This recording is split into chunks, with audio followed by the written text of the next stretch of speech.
सबसे पहले करेंगे हम अपनी बेल्ट तैयार। तो बेल्ट की लंबाई हम रखेंगे 23 इंच। 23 इंच रखने के बाद हम 6.5 इंच पर निशान लगाएंगे, क्योंकि 6 इंच की तो हमारी बेल्ट तैयार रहेगी और हाफ इंच हम नीचे मार्जिन के लिए रख लेंगे। ये सब करने के बाद हम इस साइड सिलाई लगाने के बाद एक बार फिर 23 इंच पर निशान लगाएंगे, ऊपर की तरफ और नीचे की तरफ इनको निशानों को मिला लेंगे। अब हम इस पर जब हम जहाँ पे हमने 6.5 इंच का निशान लगाया था तो हाफ इंच छोड़ते हुए नीचे की तरफ एक निशान लगा लेंगे और उस निशान से नीचे की तरफ सिलाई लगाकर अब हम ऊपर की साइड जो हमें 6.5 इंच पे जो निशान था, अब उस निशान से लेकर हम ऊपर की तरफ सिलाई लगा लेंगे। इस तरह से सिलाई लगा लेंगे। अब हम इस कपड़े को इस तरह से फोल्ड करते हुए सिलाई इसके चारों तरफ लगा लेंगे। इससे क्या होता है कि इससे फिनिशिंग अच्छी आ जाती है। इस तरह सिलाई लगाने के बाद अब हम इसके नेफे को फोल्ड करके सिलाई लगाएंगे। जो हमने 6.5 इंच पर जो निशान लगाए थे, उन्हीं निशान के बराबर से हमें फोल्ड करते हुए नेफे को तैयार कर लेना है। इस तरह से हमारी बेल्ट तैयार हो जाएगी। ये देखो तैयार हो गई। अब हम अपनी बेल्ट में 2 कट लगाएंगे, कट के निशान।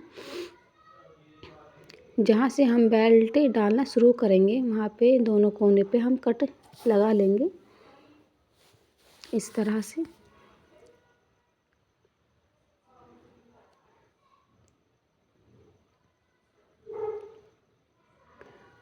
अब हमने कलियाँ कट की थी, उन कलियों पे दोनों साइड हम सिलाई लगाकर इस तरह से तैयार कर लेंगे। जो हमारा ये कली का जो ओपन पार्ट है उस पर हम इस तरह से पार्ट को रखकर सिलाई लगा लेंगे और पार्ट के दूसरी तरफ जो हमारी दूसरी कली है उसको इस तरह से रखते हुए अटैच कर लेंगे। इस तरह से पार्ट के ऊपर कली को रखकर हम इस पर सिलाई लगा लेंगे।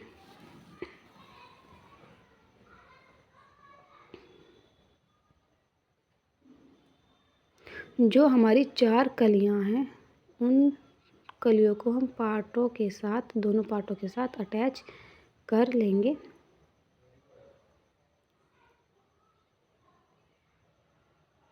इस तरह से अटैच करने के बाद कुछ इस तरह से हमारी ये दीजिए। जो हमारे बैक साइड का पार्ट है उसमें हम 2 चुन्नटे इस तरह से डाल लेंगे। अब चुन्नटे डालने के बाद बैक साइड का जो हमारे बेल्ट का पार्ट है उसको इस तरह से रखते हुए जो हमने बेल्ट में कट लगाया था हमें सिर्फ वहाँ उस कट तक ही सिलाई लगानी है।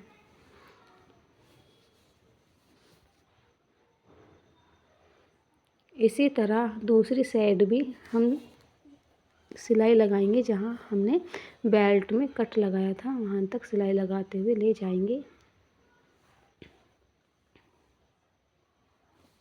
सिलाई लगने के बाद हमारे बैक साइड तैयार है और जो फ्रंट पार्ट है जहाँ पे हमें चुन्नटें डालनी है, प्लेटें, वहाँ पे इस तरह से दोनों साइड का कपड़ा इकट्ठा एक साइड करके हम प्लेटें डाल लेंगे।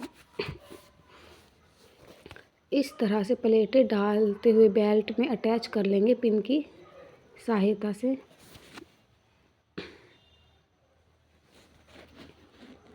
इससे क्या होगा से हमें सिलाई लगाने में आसानी हो जाएगी।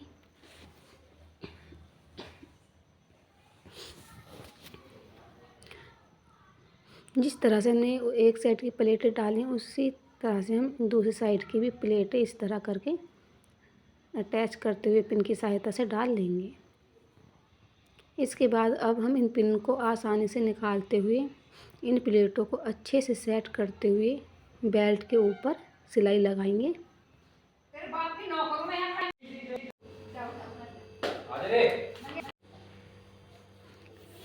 इस तरह से हम दूसरी साइड की भी प्लेटें सेट करते हुए उनके ऊपर सिलाई लगा लेंगे।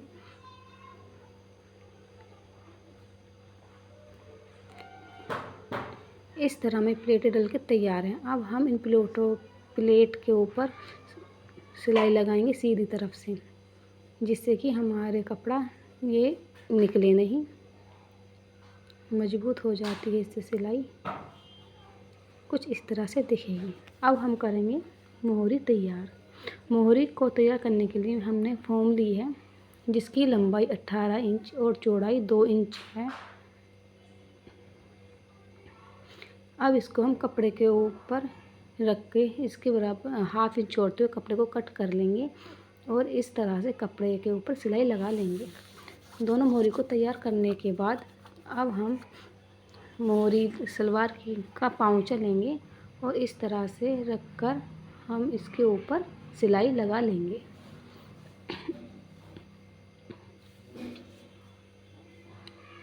सिलाई लगाने के बाद अब कपड़े को उल्टा करके सलवार को उल्टी साइड इसको अच्छे से सेट करते हुए सिलाई लगाकर सेट कर लेंगे।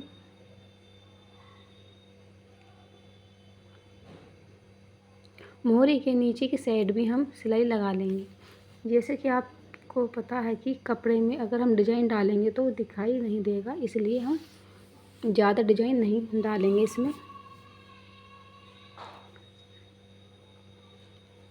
इस तरह से एक सिलाई और लगाएंगे और इसमें हल्का सा डिजाइन डाल देंगे। जिस तरह से हमने इस मोहरी को तैयार किया है उसी तरह से हम दूसरे पैर की मोहरी को भी तैयार कर लेंगे। दोनों मोहरी के तैयार हो जाने पर हम एक पैर की मोहरी को डबल फोल्ड कर लेंगे। इस तरह से डबल फोल्ड करके जितने भी आपको अपने पाँवचों की चौड़ाई रखनी है 6 इंच 7 इंच, उस पर निशान लगाते हुए इस तरह से सिलाई लगा लेंगे। सलवार को अटैच करते हुए हम दूसरी मोहरी तक इसको पार उतार देंगे।